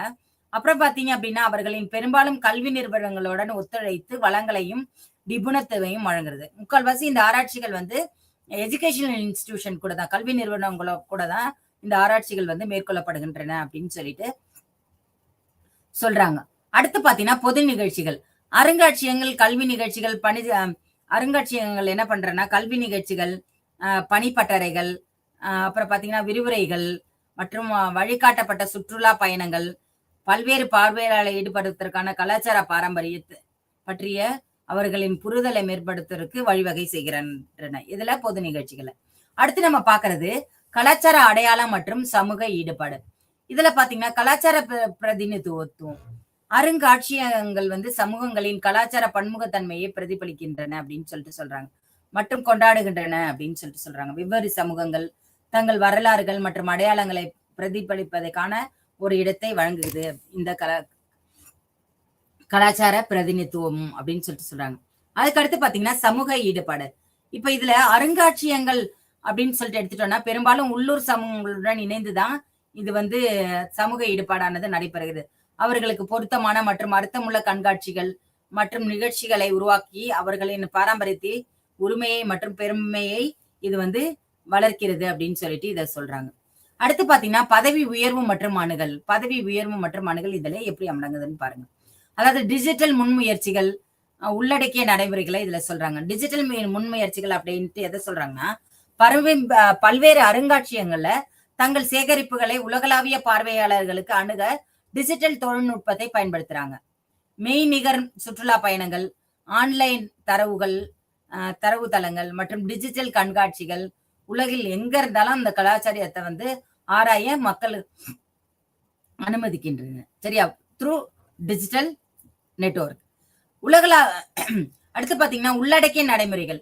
இந்த உள்ளடக்கிய நடைமுறைகள்ல அருங்காட்சியகங்கள் அனைவரையும் உள்ளடக்கியதாக அணுகக்கூடியதாகவும் இருக்குது அப்படின்னு சொல்றாங்க. உடல், உணர்ச்சி மற்றும் அறிவுசார் தடைகளை நீக்கி அனைவருக்கும் கலாச்சார பாரம்பரியத்தை அனுபவிக்க கற்றுக் கொடுக்கவும் இதெல்லாம் முடியும் அப்படிங்கிறத இதுல சொல்லியிருக்காங்க. அடுத்து அருங்காட்சிகளின் வகைகள் மற்றும் அவற்றின் பாத்திரங்கள். கலை அருங்காட்சியகங்கள். கலை அருங்காட்சியகங்களா அப்படின்னு சொல்லிட்டு எது சொல்றாங்கன்னா பண்டைய கலைப்பொருட்கள் முதல் சமகால துண்டுகள் வரையிலான கலைப்படைப்புகளை சேகரித்தல், பாதுகாத்தல் மற்றும் காட்சிப்படுத்துதல் ஆகியவற்றை கவனம் செலுத்துதல் தான் இதுல சொல்றாங்க. கலை பாரம்பரியத்தை பாதுகாப்பதிலும் காட்சி கலைகளுக்கான பாராட்டுதல்களை வளர்ப்பதிலும் அவை முக்கிய பங்கு வகிக்கின்றன அப்படின்னு சொல்லிட்டு இத சொல்றாங்க. அடுத்து வரலாற்று அருங்காட்சியகங்கள். வரலாற்று நிகழ்வுகள், புள்ளி விவரங்கள் மற்றும் காலங்களை விளக்குவதற்கு அர்ப்பணிக்கப்பட்டுள்ளது அப்படின்னு சொல்லிட்டு சொல்றாங்க. அவை பெரும்பாலும் கடந்த காலத்தை பற்றிய நுண்ணறிவு மற்றும் நிகழ்காலத்தில் அதன் தாக்கத்தை வழங்கும் கலைப்பொருட்கள், ஆவணங்கள் மற்றும் ஊடகங்கள், கண்காட்சிகளை உள்ளடக்கி இருக்கு அப்படின்னு சொல்லிட்டு இத சொல்றாங்க. அடுத்து நம்ம பாக்குறது இனவியல் மற்றும் கலாச்சார அருங்காட்சியகங்கள். இந்த குறிப்பிட்ட சமூகங்கள் அல்லது பிராந்தியங்களின் கலாச்சார நடைமுறைகள், மரபுகள் மற்றும் கலைப்பொருட்களை முன்னிலைப்படுத்தவும் சடங்குகள், கனிவினை பொருள்கள் மற்றும் வாய்வழி வரலாறுகள் போன்ற அருவமான பாரம்பரியத்தை பாதுகாப்பதில் அவை முக்கிய பங்கு வகிக்குது அப்படின்னு சொல்லிட்டு இதை சொல்றாங்க. அடுத்ததான் என்ன சொல்றாங்கன்னா அறிவியல் மற்றும் இயற்கை வரலாற்று அருங்காட்சியகங்கள் சொல்றாங்க. இதுல தாவரங்கள், விலங்கினங்கள், அதாவது புதைப்படிவங்கள், தாதுக்கள் மற்றும் அறிவியல் நிகழ்வுகள் உள்ளிட்ட இயற்கை பாரம்பரியத்துல கவனம் செலுத்தணும்னு சொல்றாங்க. அவர்கள் இயற்கை வரலாறு, பல்லுயிர் மற்றும் சுற்றுச்சூழல் குறித்து பொதுமக்களுக்கு விழிப்புணர்வை கற்பிக்கணும் அப்படின்னு சொல்லிட்டு இந்த அருங்காட்சியகங்கள்ல சொல்லியிருக்காங்க. அடுத்து மூணாவதா பாத்தீங்கன்னா சிறப்பு அருங்காட்சியகங்கள். இந்த அருங்காட்சியகங்கள் கடல்சார் வரலாறு, விளையாட்டு, ஃபேஷன் அல்லது தொழில்நுட்பம், கலாச்சார பாரம்பரியத்தின் முக்கிய அம்சங்களை பாதுகாத்தல் மற்றும் விளக்குதல் போன்றவற்றை குறிப்பிடத்தக்க கருப்பொருட்களை இது உள்ளடக்கி இருக்கு அப்படின்னு சொல்றாங்க. இதுல அல்லனா இதனோட பாடங்கள்ல கவனம் செலுத்தணும் அப்படின்னு சொல்லிட்டு இந்த சிறப்பு அருங்காட்சியகங்கள்ல சொல்லியிருக்காங்க. அடுத்து சவால்கள் மற்றும் எதிர்கால திசைகள். நிதி மற்றும் வளங்கள். அருங்காட்சியகங்கள் பெரும்பாலும் நிதி கட்டுப்பாடுகளை எதிர்கொள்கின்றன. நிதியில நிறைய கட்டுப்பாடுகள் ஏற்படுது. சரி, அவை புதிய சேகரிப்புகளை பெறுவதற்கான திறனை பாதிக்கின்றன. ஏற்கனவே உள்ளவற்றை பராமரிக்கின்றன மற்றும் கல்வி திட்டங்களுக்கு நிதி அளிக்கின்றன. இந்த மாதிரி உள்ளதுதான் இதற்கான ஏற்படக்கூடிய சவால்கள் அப்படின்னு சொல்லிட்டு சொல்றாங்க. சம்பந்தம் மற்றும் ஈடுபாடு. அதுல நம்ம சமகால பார்வையாளர்களுக்கு அருங்காட்சியகங்கள் பொருத்தமானதாக இருப்பதை உறுதி செய்வது ஒரு சவாலாக உள்ளதுன்னு சொல்லிட்டு சொல்றாங்க. இது கண்காட்சிகளை புதுப்பித்தல், புதிய தொழில்நுட்பங்களை இணைத்தல், அப்புறம் பாத்தீங்கன்னா தற்போதைய சமூக மற்றும் கலாச்சார பிரச்சனைகளை ஈடுபடுத்துதல், இது எல்லாமே இந்த இதுல உள்ளடக்கி இருக்கு. அது எல்லாத்தையும் நம்ம என்ன பண்ணணும் அப்படின்னா ரெக்டிஃபை பண்ணணும் அப்படின்றத சொல்றாங்க. நெறிமுறை கருத்துக்கள். அருங்காட்சியகங்கள் கலைப்பொருட்களை வகைப்படுத்துதல் மற்றும் திருப்பி அனுப்புவது தொடர்பான நெறிமுறைகளை சிக்கல்களை எதிர்கொள்கின்றன இந்த கலாச்சார நெறிமுறைகள். கலாச்சார கலைப்பொருட்களை தங்கள் நாடுகளுக்கு அல்லது பிற சமூகங்களுக்கு திருப்பி தர வேண்டியதன் அவசியத்தை பற்றிய விழிப்புணர்வுகள் உரையாடல்கள் அதிகரித்து வருது அப்படின்னு சொல்லிட்டு சொல்றாங்க. அடுத்து பார்த்தோம்னா நிலைத்தன்மை. நிலைத்தன்மை என்பது அருங்காட்சியகங்கள் வரலாற்றின் அவற்றின் சுற்றுச்சூழல் பாதிப்பை குறைக்க நிலையான நடைமுறைகளை ஆராய்ந்து வருகின்றன. இதுல பாத்தீங்கன்னா இது ஆற்றல் திறனுள்ள கட்டிட வடிவமைப்புகள், நிலையான பொருட்கள் மற்றும் சுற்றுச்சூழலுக்கு உகந்த கண்காட்சி நடைமுறைகள் ஆகியவை இதுல அடங்கும் அப்படின்னு சொல்லிட்டு சொல்றாங்க. அடுத்து பாத்தீங்கன்னா உலகளாவிய ஒத்துழைப்பு. கண்டிப்பா நமக்கு என்ன தெரியும்னா சர்வதேச ஒத்துழைப்பு வேண்டும். சர்வதேச ஒத்துழைப்பு இருந்தால் மட்டும்தான் இந்த கலாச்சாரமிக்க பாரம்பரிய சுற்றுலாவை வழி நடத்த முடியும். சரி, இப்ப அருங்காட்சியகங்கள் உலகளாவிய அளவில் அதிகம் அளவில் ஒத்துழைத்து வளங்கள், நிபுணத்துவம் மற்றும் சேகரிப்புகளை பகிர்ந்து கொண்டு அவற்றின் தாக்கத்தை அதிகரிக்கவும் அடையவும் செய்கின்றன. சர்வதேச கூட்டமை மற்றும் பயண கண்காட்சிகள் கலாச்சாரம் சார்ந்த புரிதல் மற்றும் பாராட்டுகளை வளர்க்கின்றது இந்த உலகளாவிய ஒத்துழைப்பு அப்படின்னு சொல்லிட்டு இதுல சொல்லியிருக்காங்க.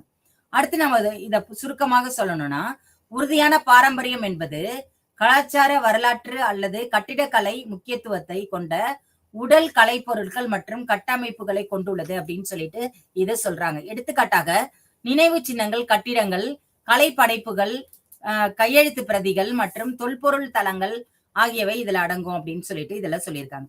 அடுத்து பாத்தீங்கன்னா அருவ மரபு என்பது மரபுகள், மொழிகள், கலைகள், சடங்குகள் மற்றும் அறிவு போன்ற உடல் அல்லது கலாச்சார கூறுகளை உள்ளடக்கியதுதான் இந்த அருவ மரபு அப்படின்னு சொல்லிட்டு சொல்றாங்க.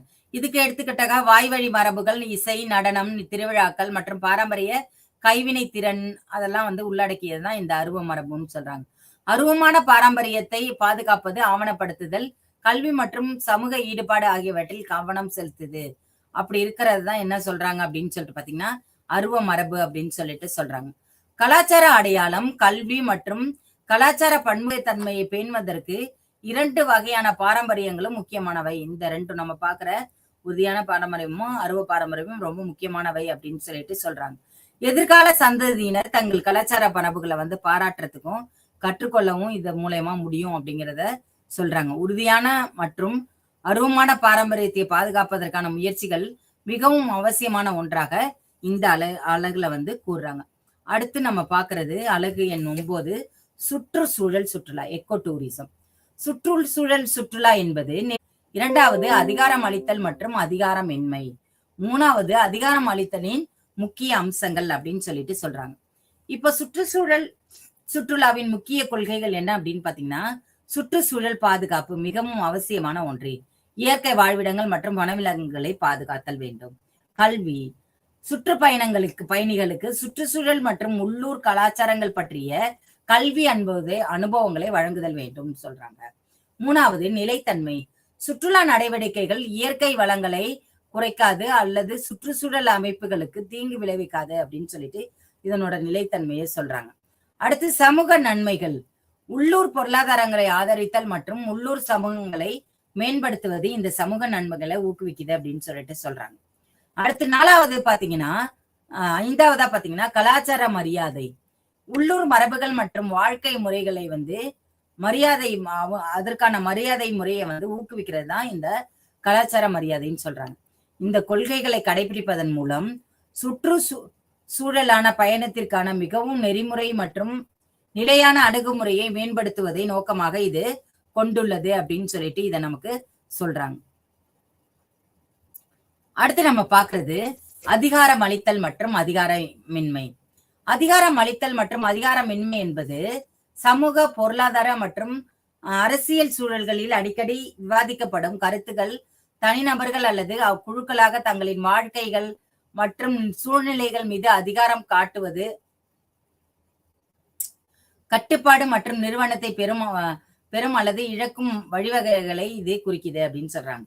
இந்த அதிகாரம் அளித்தல் அப்படின்னு எடுத்துட்டோம்னா, அதிகாரம் அளித்தல் என்பது ஒருவருடைய வாழ்க்கை மற்றும் அதை பாதிக்கும் முடிவுகளின் மீது கட்டுப்பாடு அதிகாரம் மற்றும் நிறுவனத்தை பெறுவதற்கான செயல்முறைகளை குறிக்குது அப்படின்னு சொல்லிட்டு இதை சொல்றாங்க. அடுத்து தனிநபர்கள் அல்லது சமூகங்கள் அவர்களுடைய சூழ்நிலைகளை மேம்படுத்துவதற்கு தேவையான வளங்களை தருவதற்கு, திறன்களை தருவதற்கு மற்றும் வாய்ப்புகளை வழங்குவது ஆகியவை இந்த அதிகாரம் அளித்தலில் அடங்கும் அப்படின்னு சொல்லிட்டு சொல்றாங்க. அதிகாரம் அளித்தல் என்பது பொருளாதார, சமூக, அரசியல் அல்லது தனிப்பட்டதாக இருக்கலாம் அப்படின்னும் இது சொல்றாங்க. அப்போ அதிகாரமின்மை என்பது தனிநபர்கள் அல்லது குழுக்கள் தங்கள் வாழ்க்கையின் மீதான அதிகாரம், கட்டுப்பாடு மற்றும் நிறுவனத்தை இழக்கும் செயல்முறையாகும். இது பெரும்பாலும் முறையான ஏற்றத்தாழ்வுகள், அதுக்கப்புறம் பாத்தீங்கன்னா பாகுபாடு அல்லது வளங்கள், வாய்ப்புகள் மற்றும் உரிமைகளுக்கான அணுகலை கட்டுப்படுத்தும் கொள்கைகளாக இது விதைக்கப்படுது விலை அப்படின்னு சொல்லிட்டு இத சொல்றாங்க. அடுத்து பாத்தீங்கன்னா அதிகாரம் அளித்தலின் முக்கிய அம்சங்கள். வளங்களுக்கான அணுகல், கல்வி, நிதி ஆதாரங்கள் மற்றும் தகவல் போன்ற வழிமுறைகளை கொண்டிருப்பது தகவல் அறிந்த முடிவுகளை எடுப்பதற்கு இது பெரும் வழிவகை செய்யுது அப்படின்னு சொல்லிட்டு இதை சொல்றாங்க. அடுத்து பாத்தீங்கன்னா பங்கேற்பு, முடிவெடுக்கும் செயல்முறைகளின் தீவிரமாக ஈடுபடுதல் மற்றும் ஒருவரின் வாழ்க்கையை பாதிக்கும் விஷயங்களை குரல் கொடுப்பது இதுல பங்கேற்பு அப்படின்னு சொல்லிட்டு சொல்றாங்க. முடிவெடுக்கிறதுக்கு, முன்னுரிமை கொடுக்கறதுக்கு, செயல்பாடு தீவிரமாக்குறதுக்கு இதெல்லாம் இதுல அடங்கும் அப்படின்னு சொல்லிட்டு சொல்றாங்க.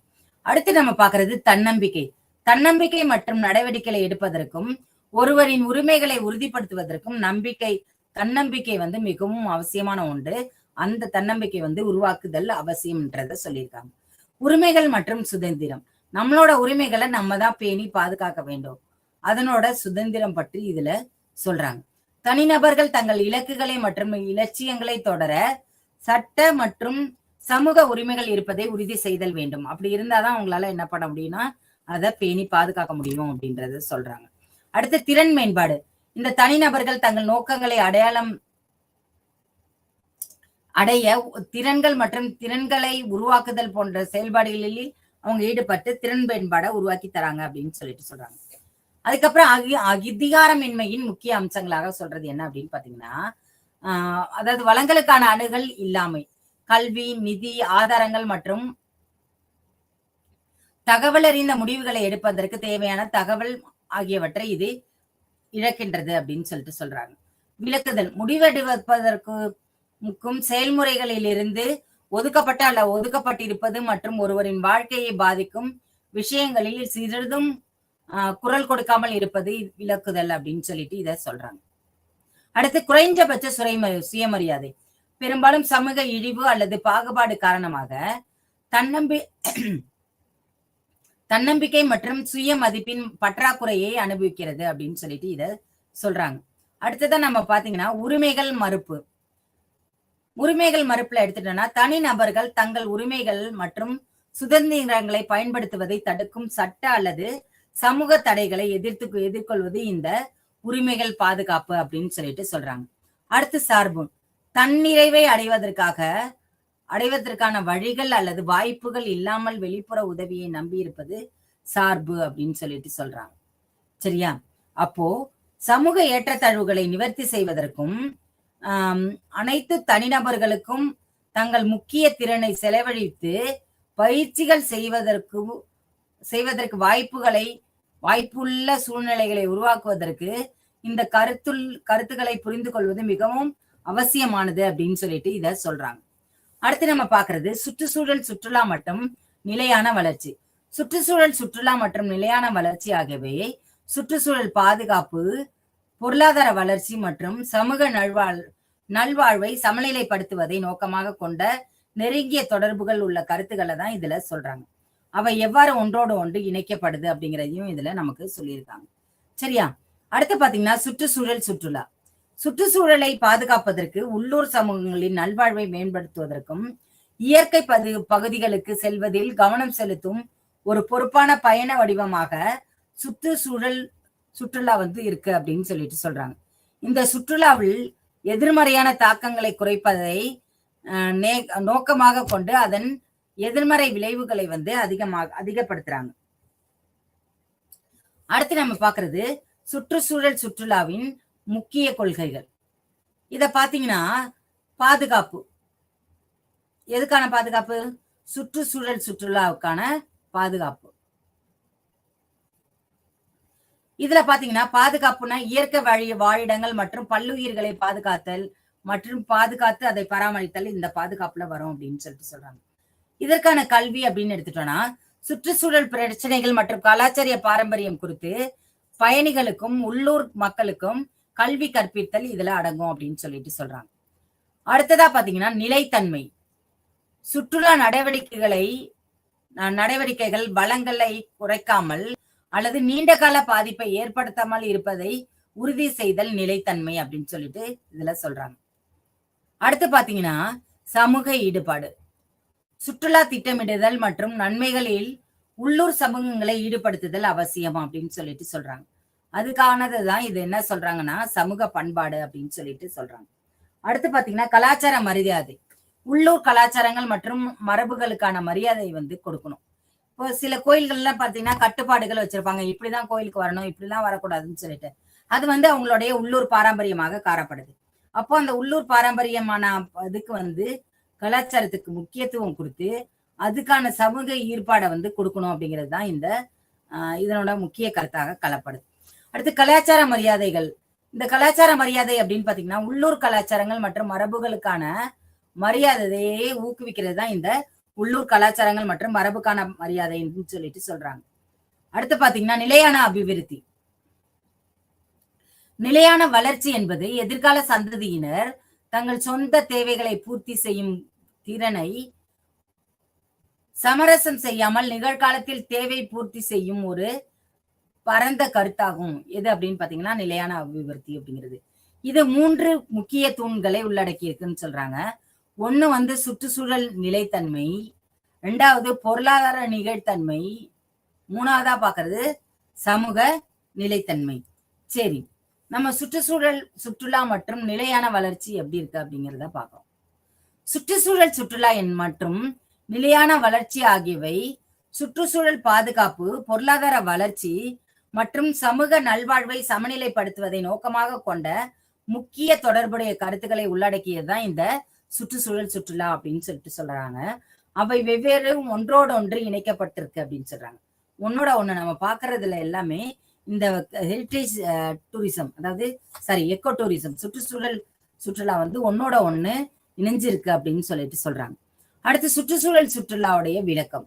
இது சுற்றுச்சூழலை பாதுகாப்பதற்கு, உள்ளூர் சமூகங்களின் நல்வாழ்வை மேம்படுத்துவதற்கும், இயற்கை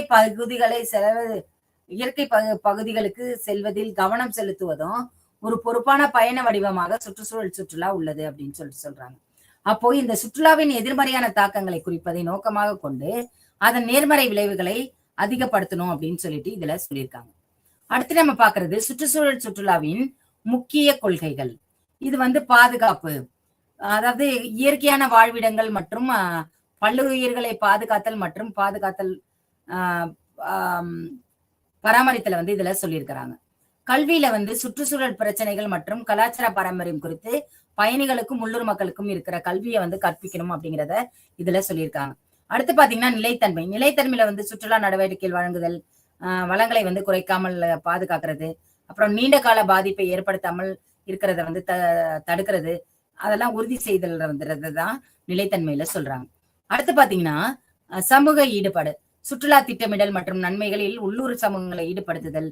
அப்புறம் பாத்தீங்கன்னா கலாச்சார மரியாதை அப்படின்னு சொல்லிட்டு பார்த்தோம்னா உள்ளூர் கலாச்சாரங்கள் மற்றும் மரபுகளுக்கான மரியாதையை ஊக்குவிக்கிறது. இது எதுல சொல்றாங்கன்னா உள்ளூர் கலாச்சாரம் மற்றும் மரபுக்கான மரியாதையை ஊக்குவிக்கிறதுல சொல்றாங்க.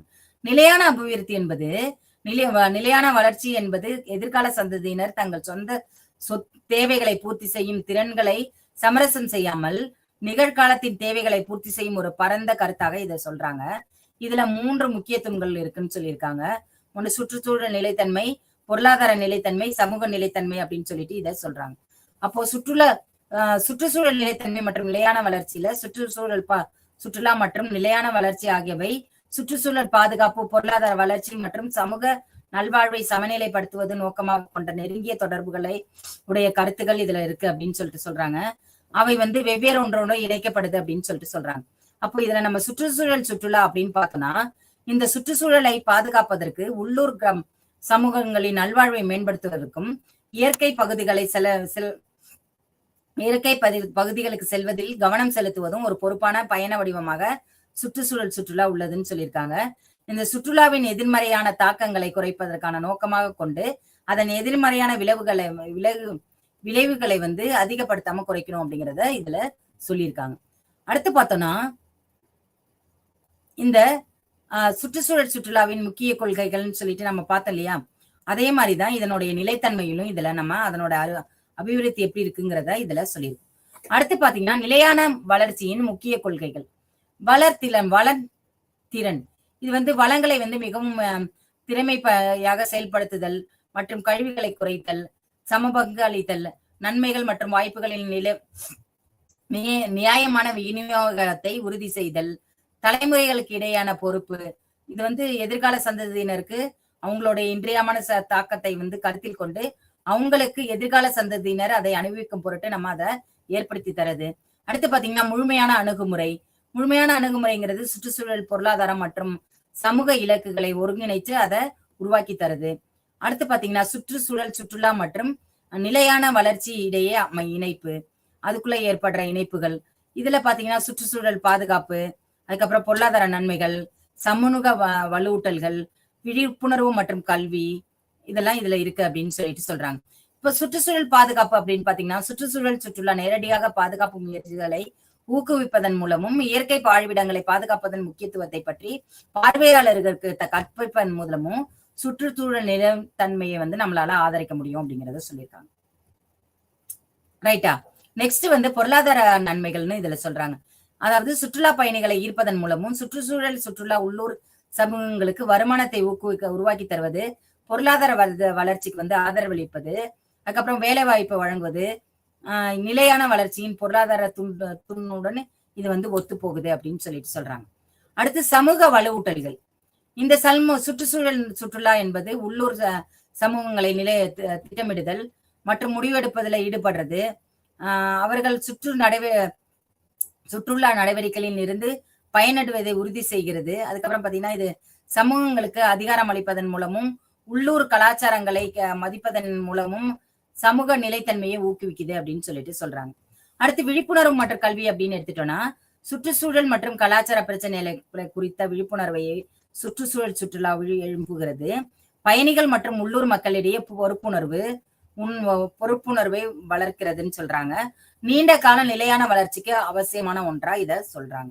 இப்போ சுருக்கமாக சொல்லணும்னா சுற்றுச்சூழல் பாதுகாப்பு, பொருளாதார வளர்ச்சி மற்றும் சமூக வாழ்வை சமநிலையான மற்றும் பொறுப்பான முறையில் ஊக்குவிப்பதன் மூலம் சுற்றுச்சூழல் சுற்றுலா நிலையான வளர்ச்சிக்கு பங்களிக்குது அப்படின்னு சொல்லிட்டு இதுல சொல்றாங்க. அடுத்து நம்ம பாக்குறது சுற்றுச்சூழல் சுற்றுலா,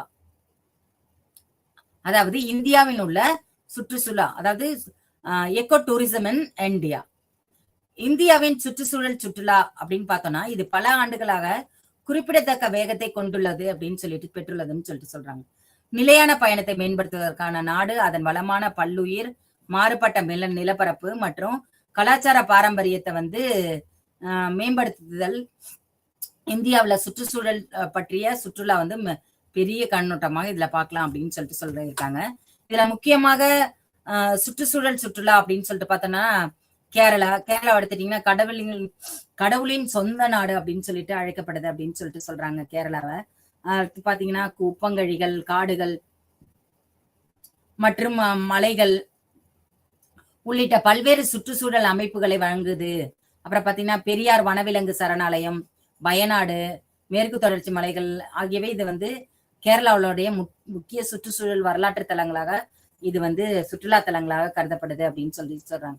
அடுத்து ஹிமாச்சல் பிரதேஷ் அப்படின்னு எடுத்துட்டோம்னா இந்த வட மாநிலம் அதன் மலை நிலப்பரப்பு மற்றும் இயற்கை அழகுக்காக புகழ் பெற்று விளங்குது அப்படின்னு சொல்லிட்டு சொல்றாங்க. அப்புறம் நம்ம பார்த்தோம்னா இந்த கிரேட் ஹிமாலயன் தேசிய பூங்கா மற்றும் ஸ்பிட்டி பள்ளத்தாக்கு போன்ற இடங்கள்ல ஏற்பட்ட மலையேற்றம், வனவிலங்குகளை கண்டறிதல் மற்றும் கலாச்சார சுற்றுலா, இது எல்லாமே என்னத்தை தருது அப்படின்னு சொல்லிட்டு பாத்தீங்கன்னா சுற்றுச்சூழல் சுற்றுலா நடவடிக்கைகளில அடங்கும் அப்படின்னு சொல்லிட்டு சொல்றாங்க. அப்புறம் உத்தரகாண்ட் நீங்க பாத்தீங்கன்னா ஹிமாலயாவில் தாயகமான உத்தரகாண்ட் ஜிம் கார்பெட், தேசிய பூங்கா, வனவிலங்கு சவாரி செய்யறது, டைட்டானில் பறவைகளை பார்ப்பது மற்றும் பூக்களின் பள்ளத்தாக்குகளில் மலையேறுதல் போன்ற சுற்றுச்சூழல் சுற்றுலா அனுபவங்களை இது வழங்குது அப்படின்னு சொல்லிட்டு சொல்றாங்க. அப்புறம் பாத்தீங்கன்னா அந்தமான் மற்றும் நிக்கோபார் தீவுகள். இந்த தீவுகள்ல அவங்களோட அவற்றின் அழகிய கடற்கரைகள், பவளப்பாறைகள் மற்றும் கடல் பல்லுயிர்கள் பெருக்கத்திற்கு பெயர் பெற்றவை அப்படின்னு சொல்லிட்டு இதை சொல்றாங்க. அப்புறம் இதனுடைய செயல்பாடுகள் வந்து பாத்தீங்கன்னா ஸ்னோர்கெலிங், அப்புறம் பாத்தீங்கன்னா ஸ்கூபா டைவிங் மற்றும் சதுப்பு நில காடுகளை வந்து ஆராய்வது இதுல அடங்கி இருக்கு அப்படின்னு சொல்லிட்டு சொல்றாங்க.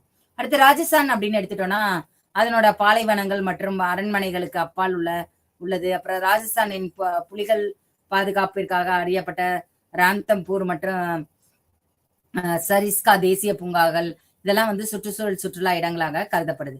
அடுத்து பாத்தீங்கன்னா வடகிழக்கு இந்தியா அப்படின்னு எடுத்தோம்னா அசாம், மேகாலயா மற்றும் அருணாச்சல பிரதேசம் போன்ற மாநிலங்களை தீண்டப்படாத இயற்கை அழகுகள் மற்றும் தனித்துவமான பழங்குடி கலாச்சாரங்களை வழங்குது. அப்புறம் காசிரங்கா தேசிய பூங்கா, அதுக்கப்புறம் பாத்தீங்கன்னா மற்றும் மகுலி தீவு ஆகியவை குறிப்பிடத்தக்க சுற்றுலா அதாவது சுற்றுச்சூழல் சுற்றுலா தலங்களாக இருக்கு அப்படின்னு சொல்லிட்டு சொல்றாங்க. சுற்றுச்சூழல் சுற்றுலா நடவடிக்கைகள், வனவிலங்கு சவாரிகள் அப்படின்னா சவாரி செய்யறது, வனவிலங்குகள் மேல சவாரி செய்யறது, தேசிய பூங்காக்கள் மற்றும் வனவிலங்கு சரணாலயங்களை ஆய்வு செய்தல், அவற்றின் இலக்கியான வாழ்விடங்களுக்கு விலங்குகளை அவதானித்தல் போன்றவை இந்த வனவிலங்கு சவாரிகள் அடங்கு. அடுத்து பாத்தீங்கன்னா மலையேற்றம் மற்றும் நடைப்பயணம். இமயமலை, மேற்கு தொடர்ச்சி மலைகள் மற்றும் பிற மலைப்பகுதிகளில் பல்வேறு மலையேற்ற பாதைகள் இதுல உள்ளடங்குது. அடுத்து பறவைகள் கண்காணிப்பு. இந்தியாவுல பல பறவைகள் இனங்களுக்கான தாயமாக உள்ளது. இது வந்து பறவைகளை பார்வையாளர்களுக்கு சொர்க்கமாக வழங்குறதுல இது நிறைய பங்கு வகிக்குது அப்படின்னு சொல்லிட்டு சொல்றாங்க. அடுத்து கலாச்சார சுற்றுலா. உள்ளூர் சமூகங்களுடன் அவர்களின் மரபுகள், கைவினை பொருட்கள் மற்றும் வாழ்க்கை முறைகள் பற்றி அறிந்து கொள்ள ஈடுபடுறது இதனுடைய சுற்றுலா தலங்கள் அப்படின்னு சொல்லிட்டு சொல்றாங்க. அடுத்து பாத்தீங்கன்னா சாகச விளையாட்டு, அதாவது ரஃப்டிங், காயிங் அண்ட் ஜிப்லைனிங் போன்ற சுற்றுச்சூழல் உணர்திறன் கொண்ட பகுதிகளாக உள்ளது இந்த சாகச விளையாட்டு பகுதிகள் அப்படிங்கிறத இதுல சுற்றுச்சூழல் சுற்றுலால சொல்றாங்க. அடுத்து பாத்தீங்கன்னா கடல் செயல்பாடுகள், அதாவது ஸ்னோர்கிங், அடுத்து பாத்தீங்கன்னா ஸ்கூபா டைவிங் அண்ட் வந்து அந்தமான் தீவுகள்ல மற்றும் லட்சத்தீவுகள்ல உள்ள இடங்கள்ல வந்து கடலோர சுற்றுச்சூழல் அமைப்புகள் அதை ஆய்வு செய்தல் இதெல்லாம் வந்து இந்த சுற்றுச்சூழல் சுற்றுலாவோட அடங்கும் அப்படின்னு சொல்லிட்டு சொல்றாங்க. இந்தியாவின் சுற்றுச்சூழல் சுற்றுலாவின் நன்மைகள் என்ன அப்படின்னு சொல்லிட்டு பார்த்தோம்னா சுற்றுச்சூழல் பாதுகாப்பு. சுற்றுச்சூழல் சுற்றுலா இயற்கை வாழ்விடங்கள் மற்றும் பல்லுயிர் பாதுகாப்பை வந்து ஊக்குவிக்குது அப்படின்னு சொல்றாங்க. பொருளாதார பலன்களாக என்ன சொல்றாங்க அப்படின்னு சொல்லிட்டு பாத்தீங்கன்னா உள்ளூர் சமூகங்களுக்கு வருமானத்தை உருவாக்குகிறது, மாற்று வாழ்வாதாரங்களை வழங்குகிறது மற்றும் நிலையான நடைமுறைகளை வந்து சார்ந்திருப்பதை குறைக்கிறது அப்படின்னு சொல்லிட்டு சொல்றாங்க. அடுத்து கலாச்சார பாதுகாப்பா என்ன நன்மைகள் தருது அப்படின்னு சொல்லிட்டு பார்த்தோன்னா உள்ளூர் மரபுகள், கைவினை பொருள்கள், அதுக்கப்புறம் பாத்தீங்கன்னா மற்ற பழக்க வழக்கங்களை பாதுகாப்பது போன்றவற்றை ஊக்குவிக்குது அப்படின்னு சொல்லிட்டு சொல்றாங்க. அடுத்ததா வந்து விழிப்புணர்வு மற்றும் கல்வி நன்மைகளாக என்ன சொல்றாங்க அப்படின்னு பாத்தீங்கன்னா பயணிகள் மற்றும் உள்ளூர் மக்களிடையே சுற்றுச்சூழல் பிரச்சனைகளுக்கு மற்றும் நிலையான நடைமுறைகளை பற்றிய விழிப்புணர்வு வந்து இது அதிகரிச்சு தருது அப்படின்னு சொல்லிட்டு சொல்றாங்க. சவால்கள் மற்றும் தீர்வுகள் அப்படின்னு பாத்தீங்கன்னா பார்த்தோம்னா மேலாதிக்க சுற்றுலா அப்படின்னா சுற்றுலா வந்து இயற்கை பகுதிகள் சொந்தமாக செல்லும் திறன்களை மீறாமல் இருப்பது உறுதி செய்தல். அடுத்து பாத்தீங்கன்னா தீர்வுகளின் குறைவான அறியப்பாடுகளை இடங்களை கண்டறிதல் அதெல்லாம் இதுல அடங்கும் அப்படின்னு சொல்லிட்டு சொல்றாங்க. அடுத்து கழிவு மேலாண்மை. சுற்றுலா பயணிகளாக உருவாக்கப்படும் கழிவுகளின் பிரச்சனையை நிவர்த்தி செஞ்சு பூஜ்ஜிய கழிவு நடைமுறையை ஊக்குவிப்பது, அதுக்கப்புறம் போதுமான கழிவுகளை அகற்றும் வசதிகளை வழங்குவது இதுல அடங்கும்னு சொல்றாங்க. இதுக்கான தீர்வுன்னு சொல்றாங்க. சமூக ஈடுபாடு அப்படின்னு சொல்லிட்டு பார்த்தோம்னா சுற்றுச்சூழல் சுற்றுலா மூலம் உள்ளூர் சமூகங்கள் பயனடைவதை உறுதி செய்து தீர்வுகளின் சமூகம் சார்ந்த சுற்றுலா மாதிரிகள் மற்றும் திறன்களை வளர்க்கும் இடங்களை இதுக்குள்ள சமூக ஈடுபாட்டுல கொண்டு வந்து அடக்கும் அப்படின்னு சொல்லிட்டு சொல்றாங்க. உள்கட்டமைப்புகள் மேம்பாடு அப்படின்னு சொல்லிட்டு பார்த்தோம்னா சுற்றுச்சூழல் பாதுகாப்புடன் உட்கட்டமைப்பு வளர்ச்சி, சமநிலைப்படுத்துதல், தீர்வுகளின் சூழல் நடப்பு உட்கட்டமைப்புகள் மற்றும் நிலையாள திட்டமிடல் ஆகியவற்றை இதுல அடங்கும்னு சொல்றாங்க. அப்போ ஆக மொத்தத்துல இயற்கை வளங்களை பாதுகாப்பதன் மூலம் உள்ளூர் சமூகங்களுக்கு பொருளாதார வாய்ப்புகளை வழங்குவதன் மூலமும் நாட்டின் பல்வேறு சுற்றுச்சூழல் அமைப்புகள் மற்றும் கலாச்சார பாரம்பரியத்தின் மீது ஆழமான மதிப்பீட்டை வளர்ப்பதன் மூலமும் நிலையான வளர்ச்சிக்கு குறிப்பிடத்தக்க பங்களிப்பை வழங்கும் ஆற்றலை இந்தியாவின் சுற்றுச்சூழல் சுற்றுலா கொண்டுள்ளது அப்படின்னு சொல்லிட்டு இதுல நமக்கு சொல்லியிருக்காங்க. சுற்றுச்சூழல் சுற்றுலா என்பது நிலையான பயணத்தின் ஒரு வடிவமான ஒன்றாக கருதப்படுது. இது இயற்கையான பகுதிகளை செல்வது, சுற்றுச்சூழலை பாதுகாப்பது மற்றும் உள்ளூர் சமூகங்களை ஆதரிப்பது ஆகியவை கவனம் செலுத்துகிறது. சுற்றுலாவின் எதிர்மறையான தாக்கங்களை குறைத்து அதன் நேர்மறையான விளைவுகளை அதிகப்படுத்துவது மூலம் நோக்கமாக கொண்டுள்ளது. முக்கிய கொள்கைகளில் சுற்றுச்சூழல் பாதுகாப்பு, கல்வி, நிலைத்தன்மை, சமூக ஈடுபாடு மற்றும் கலாச்சாரம் ஆகியவை அடங்கும். இந்த சுற்றுச்சூழல் சுற்றுலா முறையாக நிர்வகிக்கப்படுவதன் மூலம் சுற்றுச்சூழல் பாதுகாப்பு, பொருளாதார மேம்பாடு மற்றும் கலாச்சார பாதுகாப்பு ஆகியவற்றை குறிப்பிடத்தக்க பங்களிப்பை அளிக்க முடியும் என்று இந்த அலைகளிலிருந்து தெரிந்து கொண்டோம். நன்றி, வணக்கம்.